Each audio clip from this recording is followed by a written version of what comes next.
سب سے پہلے تو شکر ادا کرتے ہیں اس پروردگار عالم کا جو اپنے بندے کا مردہ ضمیر جھنجھوڑ کر اس بھٹکے ہوئے کو راہ راست پر لانے کے لیے فرماتا ہے، اے میرے بندے، کب تک تو میری نافرمانی میں ڈٹا رہے گا جبکہ میں نے تجھے رزق بھی دیا اور احسان بھی کیا؟ کیا میں نے تجھے اپنے ہاتھ سے پیدا نہیں کیا؟ اللہ فرماتا ہے، کیا میں نے تجھ میں اپنی روح نہیں پھونکی؟ کیا تو نہیں جانتا جس نے میری اطاعت کی میں نے اس سے کیا معاملہ کیا، اور جس نے میری نافرمانی کی اس کو کیسے پکڑا؟ تجھے حیا نہیں آتی؟ سختیوں میں تو یاد کرتا ہے اور خوشیوں کے اوقات میں بھلا دیتا ہے۔ سختیوں میں تجھے میں رب یاد آتا ہوں، اور جب خوشیوں کے اوقات آتے ہیں تو تو مجھے بھلا دیتا ہے۔ ہائے، تیری بصیرت کی آنکھ کو خواہش نفسانی نے اندھا کر دیا، شکر گزاری کرنے والی تیری زبان کو شیطانی اور نفسانی خواہشات نے گنگا کر دیا۔ تو جوانوں، شکر کرتے ہیں اس پروردگار عالم کا جس نے ہمیں محبوب وہ عطا کیا جو بنایا اپنے لیے تھا، دے ہمیں دیا۔ آج کے ہمارے سبق کا جو عنوان ہے وہ ہے، جب بیٹے کی عمر 10 سال کی ہو جائے، وہ لکھنا پڑھنا سیکھ جائے، تو بیٹے کو ہر کام میں ڈالنا، ہر ایک ہنر میں ڈالنا، مگر ان چند لوگوں کے حوالے کبھی بھی نہ کرنا۔ وہ لوگ جو انسان کی زندگی کو خطرے کے موڑ پر لا کھڑا کرنے کا ذریعہ بنتے ہیں، یہ لوگ تمہارے بچوں کو ایسے ایسے خطرناک کاموں کی دلدل میں پھنسا دیتے ہیں جہاں ایمان بچانا مشکل ہو جاتا ہے، جبکہ ایمان مومن کا حسن ہے، ایمان مومن کا زیور ہے۔ سونے کی انگوٹھی اور چاندی کے چھلے پہننے سے بندہ مومن نہیں ہو جاتا، لمبی لمبی داڑھی، زلفوں پہ تیل لگانے سے انسان مومن نہیں ہو جاتا۔ یہ تو فقط مومن کی نشانیاں ہیں۔ چہرے پہ داڑھی سجانا یہ مومن کی نشانی ہے، زلفوں کو سنوارنا یہ مومن کی نشانی ہے، صاف ستھرا لباس پہننا یہ بھی مومن کی نشانی ہے، خوشبو لگانا، آنکھوں میں حیا کا ہونا، ہر وقت ضمیر کا زندہ رہنا، حلال کے لقمے سے اولاد کا پیٹ پالنا، یہ صرف مومن کی نشانیاں ہیں۔ آپ کی نظر میں میں مومن ہوں اور میری نظر میں آپ مومن ہیں، لیکن اصلی مومن تو وہ ہے، اصلی مومن تو وہ ہے جس کو میرے محمد کا رب کہے کہ تو مومن ہے۔ اصلی مومن وہ ہے۔ حضرت حکیم لقمان کے پاس ایک شخص آیا، کہنے لگا، حضرت، سالوں بعد اللہ تعالیٰ نے میری سوکھی جھولی ہری فرمائی، میری سوکھی جھولی اولاد نرینہ سے ہری فرمائی ہے۔ الحمدللہ آج میرے بیٹے نے 5 سال کی عمر پوری کر لی، 5 سال کی عمر گزار لی ہے۔ مجھے بتائیں کہ میرے بیٹے کے لیے کون سا ہنر بہتر رہے گا، کون سا کام بہتر رہے گا، میں اپنے بیٹے کو کن لوگوں کے حوالے کروں؟ فرمایا، جب تمہارے بیٹے کی عمر 10 سال کی ہو جائے، جب وہ لکھنا پڑھنا سیکھ جائے، جب وہ کچھ سمجھدار ہو جائے، تو ہر کام میں ڈالنا، ہر ایک ہنر میں ڈالنا، مگر 4 لوگوں کے حوالے اپنے بیٹے کو کبھی بھی نہ کرنا۔ اپنی اولاد کو 4 لوگوں کے حوالے کبھی بھی نہ کرنا، ورنہ یاد رکھنا تمہاری اولاد کا مستقبل تباہ و برباد ہو جائے گا۔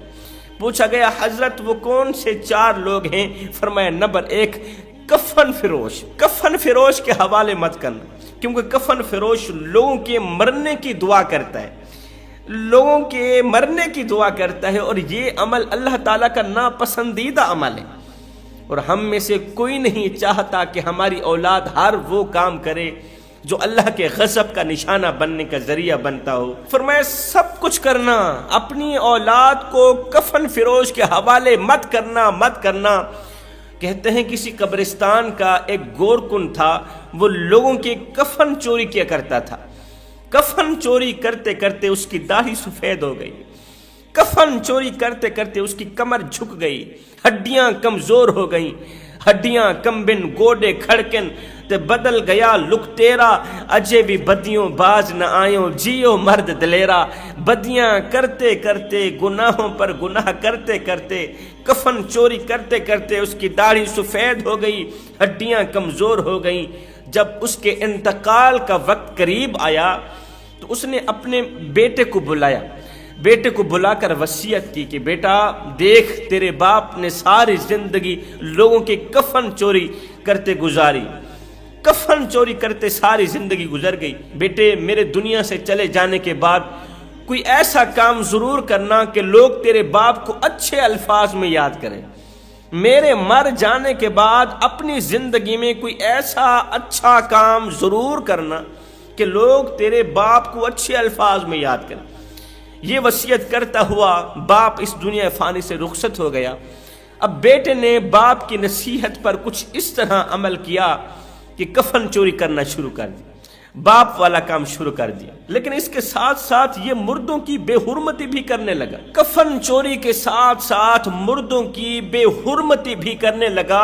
لوگ اس سے تنگ آ گئے، تنگ آ کر لوگوں نے کہنا شروع کر دیا اے تجھ سے اچھا تو تیرا باپ تھا، کم از کم کفن ہی چوری کرتا تھا، مردوں کی بے حرمتی تو نہیں کرتا تھا، اے تجھ سے اچھا تو تیرا باپ تھا، کم از کم وہ مردوں کے کفن تو چوری کرتا تھا لیکن مردوں کی بے حرمتی تو نہیں کرتا تھا۔ تو اس طرح اس نے اپنے باپ کو اچھے الفاظ میں یاد کروایا۔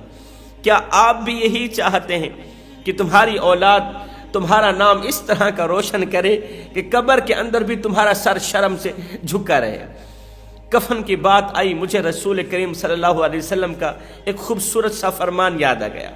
فرمایا میری امت میں ایک زمانہ ایسا بھی آئے گا کہ لوگ اپنے رب کو بھول جائیں گے، بہت قیمتی لباس پہن کر بازاروں میں اکڑ اکڑ کر تو چلیں گے لیکن اس بات کو بھول جائیں گے کہ اسی بازار میں ان کے لیے کفن بھی موجود ہے۔ تو فرمایا ایک تو اپنی اولاد کو کفن فروش کے حوالے مت کرنا، دوسرا قصاب کے حوالے بھی مت کرنا، کیونکہ قصاب کے دل میں رحم نام کی کوئی چیز نہیں ہوتی۔ خدا را اپنی اولاد کو ایسے لوگوں کے حوالے مت کرو جن کے دل پتھر بن چکے ہیں، جن کے اندر رحم نام کی، ترس نام کی کوئی چیز نہیں ہے۔ ایسے لوگ کسی کو دکھ دینے میں، کسی کی زندگی برباد کرنے میں، کسی کا دل دکھانے اور کسی کا سینہ چیر دینے میں دیر نہیں کرتے، کیونکہ چھرا کھونپ کھونپ کر یہ گوشت کاٹنے کے عادی بن چکے ہوتے ہیں، یہ دل توڑنے کے عادی بن چکے ہوتے ہیں، گوشت کاٹ کاٹ کر، چھرا پھیر پھیر کر یہ کسی کے سینے پر وار کرنے کے عادی بن چکے ہوتے۔ کسی نے کیا خوب کہا تھا کہ کسی کو دکھ دینا ایک قرض ہے جو آپ کو کسی اور کے ہاتھوں ملے گا۔ کسی کا دل دکھانے کے بعد بہتر ہوگا آپ بھی اپنی باری کا انتظار ضرور کریں۔ یاد رکھنا اگر تمہاری وجہ سے کسی کی آنکھوں سے ایک آنسو بھی گر گیا، ایک آنسو بھی نکل آیا تو تم روز محشر اس کے قرض دار بن جاؤ گے، اور وہ قرض پیسے مال دولت سے نہیں چکا سکو گے بلکہ اس قرض کو چکانے کے لیے تمہیں نیکیاں دینی پڑیں گی۔ جوانوں، آنسو ہر دل کو نہیں پگھلا سکتے، یہ فقط ان لوگوں پر اثر انداز ہوتے ہیں جن میں رب بستا ہو۔ گرتے ہوئے آنسو اور ٹوٹے ہوئے دل کی قدر تو بس اللہ ہی جانتا ہے۔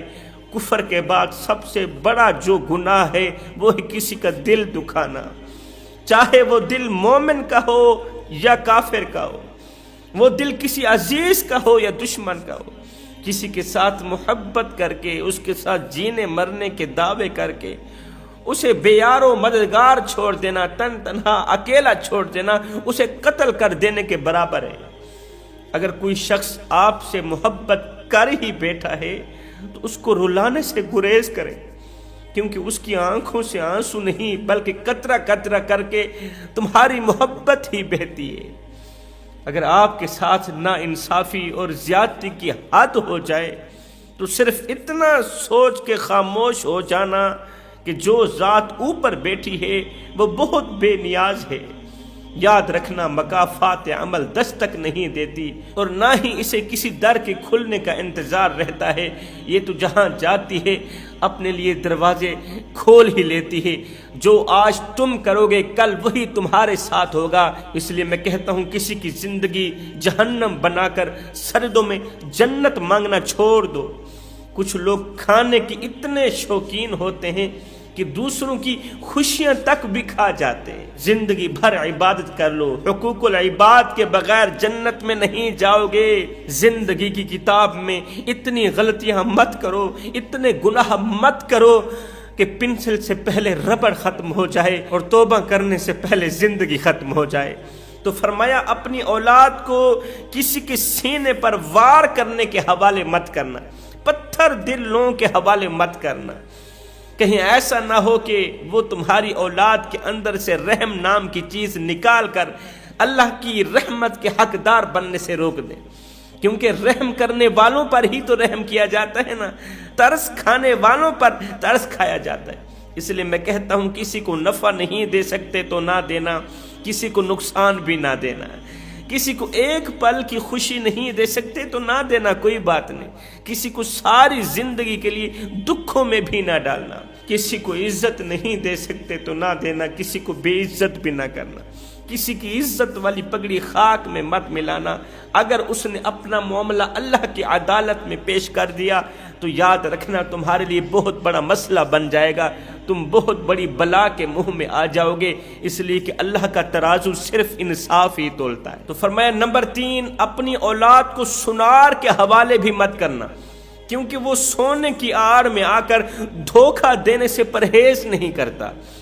آج لوگ ایک دوسرے کو اس طرح دھوکہ دیتے ہیں جیسے یہ کوئی نیکی والا کام ہو، نیکی کا کام سمجھ کے ثواب کی خاطر ایک دوسرے کو دھوکہ دیتے ہیں، جبکہ انہی دھوکے باز اور مکار لوگوں کے بارے میں رسول کریم صلی اللہ علیہ وسلم نے فرمایا، جو کسی کو دھوکہ دے، جو کسی کو فریب میں ڈالے، وہ ہم سے نہیں ہے۔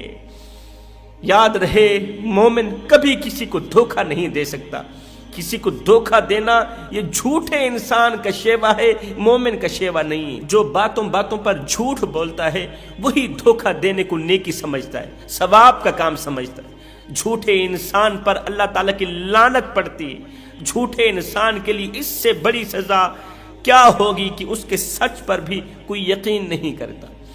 تو فرمایا دھوکے باز انسان کے حوالے بھی اپنی اولاد کو مت کرنا۔ فرمایا نمبر 4، کبھی بھی اپنی اولاد کو گندم فروش کے حوالے مت کرنا، کیونکہ گندم فروش ذخیرہ اندوزی کرنے میں دیر نہیں کرتا۔ اور سنو، خدا کے نزدیک ذخیرہ اندوز بن کر حاضر ہونے سے کہیں زیادہ بہتر ہے چور بن کر حاضر ہوا جائے۔ قیامت کے دن اللہ چاہے تو چور کو تو معاف کر دے گا، مگر ذخیرہ اندوز کو معاف نہیں کرے گا۔ تو فرمایا سب کچھ کرنا، اپنی اولاد کو ان 4 لوگوں کے حوالے مت کرنا، ورنہ یاد رکھنا تمہاری اولاد کا مستقبل تباہ و برباد ہو جائے گا، اجڑ جائے گا۔